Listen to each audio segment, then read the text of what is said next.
है। अब कोई ये दलील मांगे कि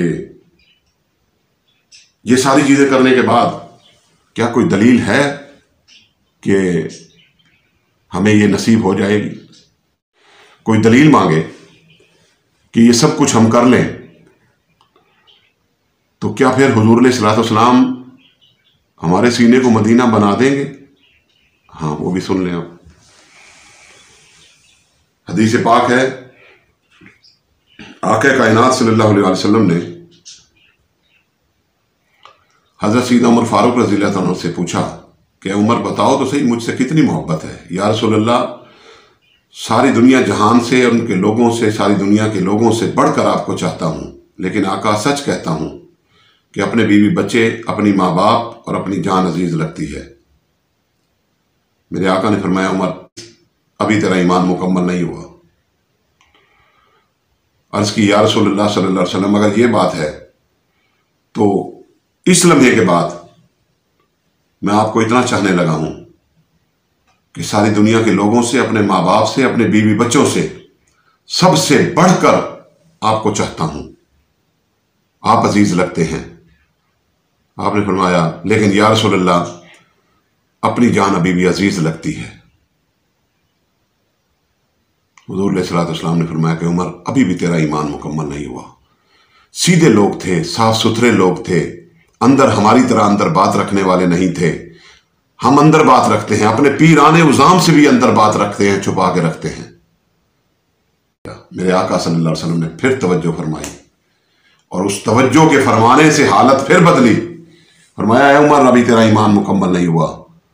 बस तवज्जो फरमा दी। और इस तवज्जो के बाद, हुजूर अलैहिस्सलाम की इस तवज्जो के बाद, फिर हजरत उमर फारूक रज़ियल्लाहु अन्हु की फिर कैफियत बदली और अर्ज करने लगे, या रसूलल्लाह सल्लल्लाहु अलैहि वसल्लम, अगर ये बात है तो आका इस लम्हे के बाद मैं आपको इतना चाहने लगा हूं कि सारी दुनिया के लोगों से, अपने माँ बाप से, अपने बीवी बच्चों से, हत्ता कि अपनी जान से बढ़कर आपको चाहने लगा हूं। जब ये जुमला जान से बढ़कर बात आई तो हुजूर अलैहिस्सलाम ने फरमाया, ऐ उमर, इस लम्हे तेरा ईमान मुकम्मल हो गया। तो किबला, जान दिए बगैर तो ईमान मुकम्मल नहीं होता। ये शहादत का रुतबा तो इससे भी आगे है।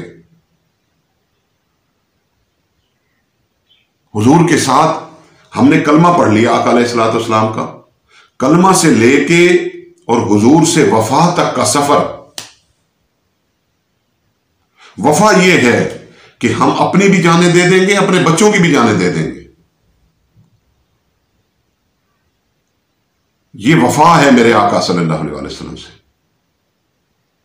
कभी हुजूर कायद मोहतरम हुजूर शेखुल इस्लाम डॉक्टर मोहम्मद तहरुल कादरी साहब का ये बयान भी है और किताबचे की भी सूरत है कि कलमा शरीफ से, कलमा से वफा तक का सफर। हुजूर का कलमा पढ़ लिया, मुसलमान हो गए। वफा क्या है?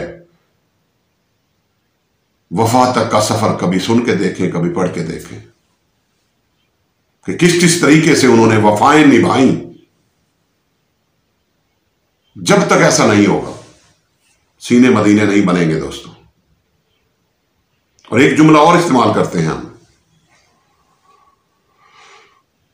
कि गुलामी रसूल में मौत भी कबूल है। ये हमारे उन बुजुर्गों ने नारा लगाया था जिनकी जिंदगी भी गुलामी रसूल में थी और मौत भी गुलामी रसूल में थी। उनका किरदार भी गुलामी रसूल में था, उनकी हर चीज गुलामी रसूल में थी। तो वो ये कह सकते थे कि गुलामी रसूल में मौत भी कबूल है। लेकिन हमारा तो कुछ भी नहीं है। हमें तो जहां ये हम जुमला अदा करते हैं वहां ये सोचना चाहिए कि जिंदगी को भी गुलामी में दे दें। मौत तो कबूल कर ली हमने, लेकिन क्या जिंदगी को कितना अच्छा हो कि हम अपनी जिंदगियों को गुलामी रसूल में दे दें। और याद रखना कि बड़ा बारीक नुक्ता बयान कर रहा हूं कि गुलामी रसूल में मौत किसको आएगी? गुलामी रसूल में मौत उसको आएगी दोस्तों जिसकी जिंदगी गुलामी रसूल में गुजर रही होगी, जो रसूल के साथ जिसकी जिंदगी इखलास में गुजर रही होगी। हम जिंदगी को गुलामी रसूल से निकालते हैं اور یہ جملہ ادا کرتے ہیں کہ غلامی رسول میں موت بھی قبول ہو، نہیں ہو سکتا۔ حقائق کی طرف آئیں، حقیقت پسندی کی طرف آئیں۔ جو زندگیوں کو غلامی میں دے گا پھر اس کو موت غلامی رسول میں آئے گی۔ اپنی اصلاح کریں۔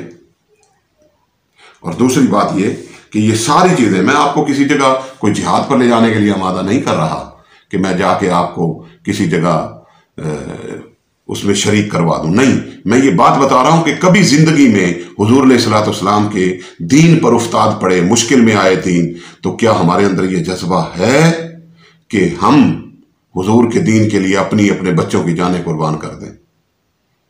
بچوں کی تو خیر اب ہمارے بس میں ہی نہیں رہا، ہم تو اپنی جان بھی جو بس میں ہے وہ بھی نہیں کرنا چاہتے۔ اور وہ وقت آئے گا ایک، یاد رکھنا، کیونکہ حضور علیہ الصلوۃ والسلام کی خوشی کسی اور عمل میں ہے اور ہماری خوشیاں کسی اور عمل میں ہیں۔ ہم حضور کے معجزات سن کر خوش ہونے والے لوگ ہیں، بس ہونا بھی چاہیے، بس یہیں تک محدود ہیں۔ حضور علیہ الصلوۃ والسلام کے نام کو چوم لیا، بس یہاں تک محدود ہیں۔ یا رسول اللہ کے نعرے لگا لیے، بس یہاں تک محدود ہیں۔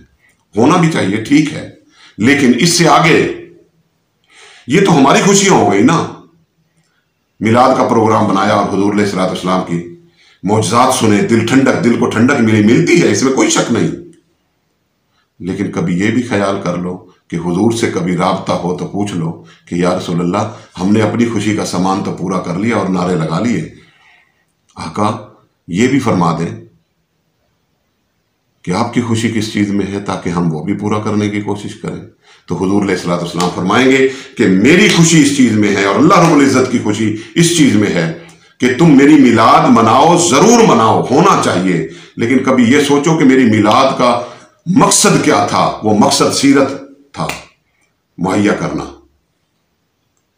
اللہ اور اس کے رسول کی خوشی یہ ہے کہ ہم سیرت پر عمل کریں، حضور کی صلی اللہ علیہ وسلم۔